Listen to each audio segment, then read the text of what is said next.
रामायण के ऐसे पात्र जिसे सब जानते हैं वे केवट जो पिछले किसी जन्म में कछुआ थे। आइए जानते हैं इस प्रसंग को। केवट प्रसंग रामचरितमानस का सबसे मार्मिक एवं हृदय स्पर्शी प्रसंग है। ये भक्ति की परम सीमा को उद्धृत करता है। कहते हैं कि क्षीर सागर में एक कछुआ था। वह बहुत ही पुण्य आत्मा था, परंतु कई जन्मों के संस्कार व प्रारब्ध के कारण उसे कई योनियों में जाना पड़ा।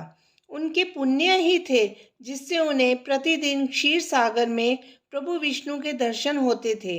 उनके मन में बार बार प्रभु के चरण स्पर्श का विचार आता था, परंतु कभी उन्हें शेषनाग रोक देते तो कभी माता लक्ष्मी। तब एक दिन प्रभु उनके हृदय में विराजे और उन्हें आदेश दिया कि तुम मृत्युलोक में जाओ और वहां जन्म लो।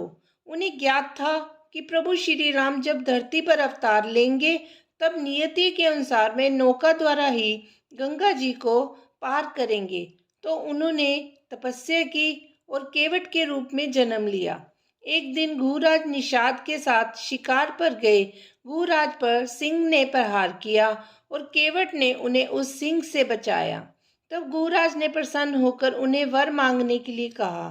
तब केवट ने कहा, जब समय आएगा मैं वर मांग लूंगा। समय बीता और श्री राम, माता सीता और लक्ष्मण जी श्रृंगवेरपुर पधारे। घुराज ने उन्हें गंगा पार कराने के लिए बहुत ही सुंदर और भव्य नौका तैयार करवाई। केवट राज बहुत ही चिंतित हो गए कि प्रभु के दर्शन तो मैं कर पा रहा हूँ, लेकिन उनके चरण स्पर्श नहीं कर पा रहा हूँ। और तब केवट घुराज के समक्ष गया और उन्होंने घुराज से कहा कि आज मैं आपसे कुछ मांगने आया हूँ। मैं चाहता हूँ कि कल जब श्री राम गंगा पार करें तो वे केवल मेरी ही नौका में गंगा पार करें, बाकी सब नौका डुबा दी जानी चाहिए। दूसरे दिन घुराज श्री राम जी, मैया सीता और लक्ष्मण जी के साथ नदी किनारे पहुंचे। श्री राम ने केवट से नाव मांगी पर वह लाता नहीं।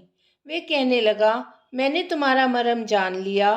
तुम्हारे चरण कमलों की धूल के लिए सब लोग कहते हैं कि वह मनुष्य बना देने वाली कोई जड़ी है। वह कहता है कि पहले पांव धुलवाओ फिर नाव पर चढ़ाऊंगा। केवट ने भगवान से कहा कि मैंने सुना है आपके चरणों में ऐसा जादू है कि पत्थर भी मनुष्य बन जाता है।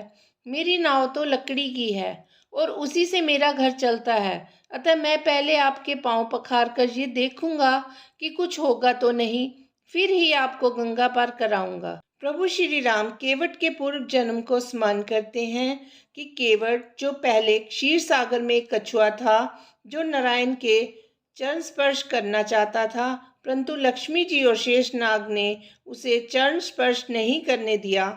आज लक्ष्मी, सीता जी और शेषनाग लक्ष्मण के रूप में उपस्थित हैं और केवट गंगा के किनारे प्रभु श्री राम की चरण सेवा कर रहे हैं।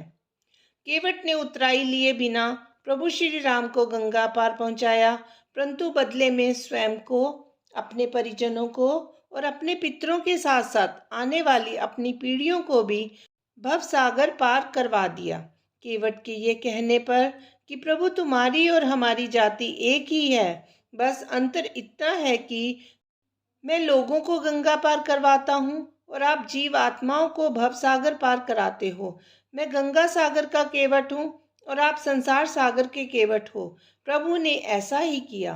तब केवट जी की मन की इच्छा पूर्ण हुई और इस तरह से केवट भी भव सागर से पार हो गए।